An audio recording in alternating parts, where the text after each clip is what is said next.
உணர்வுகளை தொடாத எந்த சொல்லையும் சொல்லாதீங்க. உணர்வுகளை தொடாத எந்த செயலையும் செய்யாதீங்க. நல்ல உணர்வுகளோட ஒரு சில வார்த்தைகளை சொல்லணும். எப்படி சொல்லணும்னு சொல்றேன், கேட்டுக்கங்க. அவ்வளவு மெச்சூரான ஆளுன்றதை நம்ம யாரோ ஒருத்தர் ரெண்டு பேர்கிட்ட வாண்டடா காட்டினா போதும். எல்லாத்துக்கிட்டையும் அப்படி காமிச்சு ப்ரூவ் பண்ணணுன்ற அவசியம் இல்லை.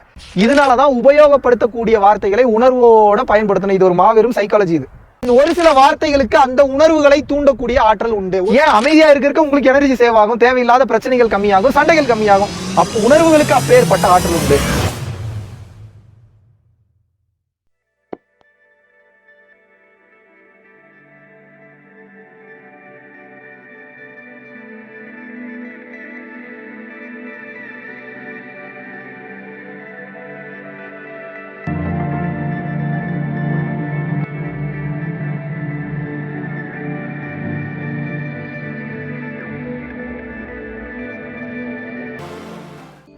குருவே சரணம். அனைவருக்கும் வணக்கம். உணர்வுகளை தொடாத எந்த சொல்லையும் சொல்லாதீங்க. உணர்வுகளை தொடாத எந்த செயலையும் செய்யாதீங்க. உணர்வுக்கு அப்பேற்பட்ட சக்தி உண்டு, வேற லெவல் ஆற்றல் உண்டு.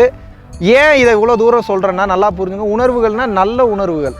நீங்கள் கெட்ட உணர்வுகளை தொட்டிங்கனாலும் அதுவும் ஆழமாக பதிஞ்சிரும், நல்ல உணர்வை தொட்டிங்கனால் ஆழமாக பதிஞ்சிடும். இதில் பிரச்சனை என்னென்னா, கெட்ட உணர்வுகளை தொடர மாதிரியான வார்த்தைகளோ செயல்களோ சிந்தனையோ இல்லை ஏதாவது ஒரு ஆக்டிவிட்டிஸ் இருக்கும்போது அது பாதிக்கப்பட்டவங்கள ரொம்ப பாதிப்படைய செய்ய வச்சிடும்.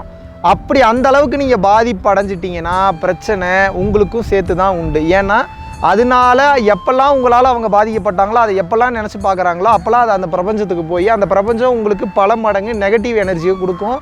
உங்களுக்கு தேவையில்லாமல் பிரச்சனைகளை பல இடங்களில் வாழ்க்கையில் க்ரியேட் பண்ணும். இதை ஏன் உணர்வுகளோட ஒரு நல்ல உணர்வுகளோட ஒரு சில வார்த்தைகளை சொல்லணும், எப்படி சொல்லணும்னு சொல்கிறேன், கேட்டுக்கோங்க.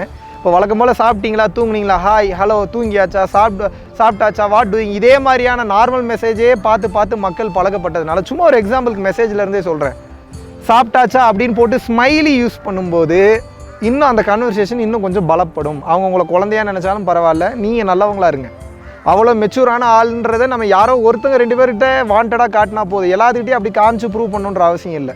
ஒரு வார்த்தை எழுதுறீங்க அப்படின்னா கோ டு கொடைக்கானல் அப்படின்னு போட்டிங்க அப்படின்னா, ஒரு எக்ஸாம்பிளுக்கு சொல்கிறேன், கோ டு கொடைக்கானல் அப்படின்றது ஒரு வார்த்தை. அந்த வார்த்தையோட உணர்வு இன்னும் இல்லை. Just go to Kodaikanal and see everything அப்படின்னு போட்டிங்கன்னா அதில் என்ன உணர்வு இருக்குது? Go to Kodaikanal see everything அப்படின்னா அது ஒரு நார்மலான வார்த்தை தான். இதுவே இது நீங்கள் இப்படி பயன்படுத்தி பாருங்கள். Go to chilling and peaceful Kodaikanal to get enjoyed அப்படின்னு போட்டிங்கன்னா அந்த சில்லிங் அண்ட் பீஸ்ஃபுல்ன்ற அந்த வார்த்தை உணர்வு கலந்துருக்கு. அந்த சில்லிங்னு படிக்கும் போதே அவங்க ஒரு சில்லிங் மூடுக்கு போயிடுவாங்க. பீஸ்ஃபுல்னு படிக்கும் போதே முழுசாக பீஸ்ஃபுல்னஸ்க்கு போலனாலும் அந்த சராசரியான மனித வாழ்க்கையிலேருந்து ஒரு கட்டமாவது அடுத்த லெவல் போய் அந்த ஒரு சில்லிங்க்கும் பீஸ்ஃபுல்க்கும் அவங்க போவாங்க.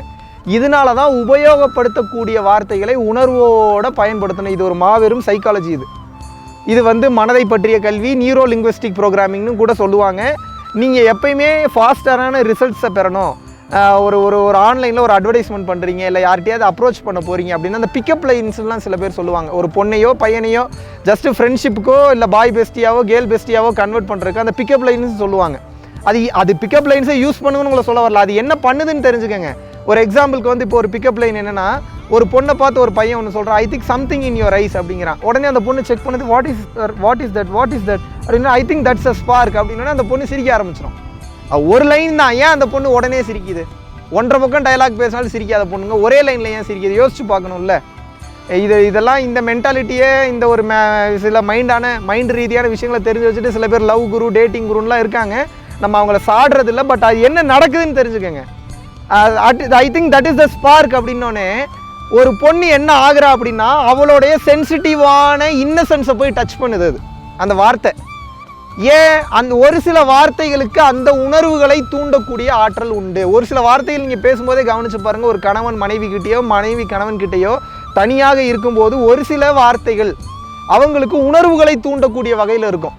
பால் உணர்வு மட்டும் சொல்லலை, நான் சொல்லக்கூடிய உணர்வுகள் என்பது நல்ல உணர்வுகளையும் தூண்டும், கெட்ட உணர்வுகளையும் தூண்டும், சந்தோஷமான உணர்வுகளையும் தூண்டும். அப்போ வார்த்தைகளுக்கு அப்பேற்பட்ட ஆற்றல் உண்டு. யாரையாவது ஒருத்தர் அப்ரோச் பண்ண போகிறீங்க, இல்லை யார்கிட்டையாவது ஃப்ரெண்ட்ஷிப்பை டெவலப் பண்ண போகிறீங்க, மெயின்டைன் பண்ண போகிறீங்க, இல்லை யாருக்கிட்டையாவது இருந்து உங்களுக்கு ஒரு விஷயம் தேவைப்படுதுன்னா இந்த நீங்கள் பொண்ணுங்கிட்ட தான் பிக்கப் லைனை யூஸ் பண்ணுன்ற அவசியம் இல்லை. அவங்களை இம்ப்ரெஸ் பண்ணுற மாதிரி பேசுங்க. எப்படி இம்ப்ரெஸ் பண்ணுற மாதிரி பேசுறதுன்னா, உங்களை மறந்துடுங்க, நீங்கள் அவங்களா இருங்க.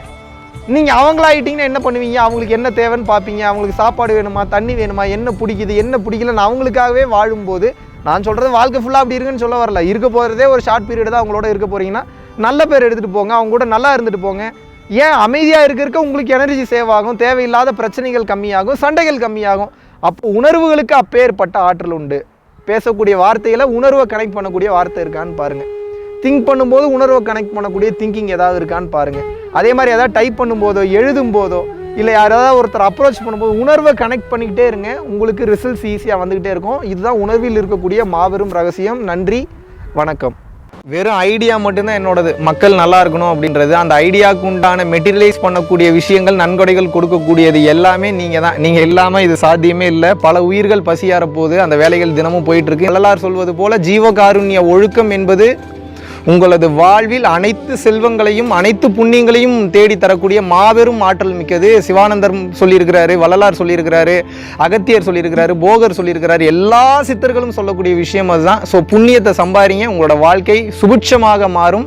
₹1 இருந்தாலும் அது நிச்சயமாக அதற்குண்டான புண்ணிய பலன் உங்களை வந்தே தீரும், உங்களை வந்து நிச்சயமாக அடையும் என்பதை சொல்லிக்கொண்டு வீடியோக்கு கீழே டெஸ்கிரிப்ஷனில் எந்த அக்கௌண்ட்டுக்கு பணம் அனுப்பணும், நன்கொடை அளிக்கணும் அப்படின்றத மென்ஷன் பண்ணியிருக்கோம்.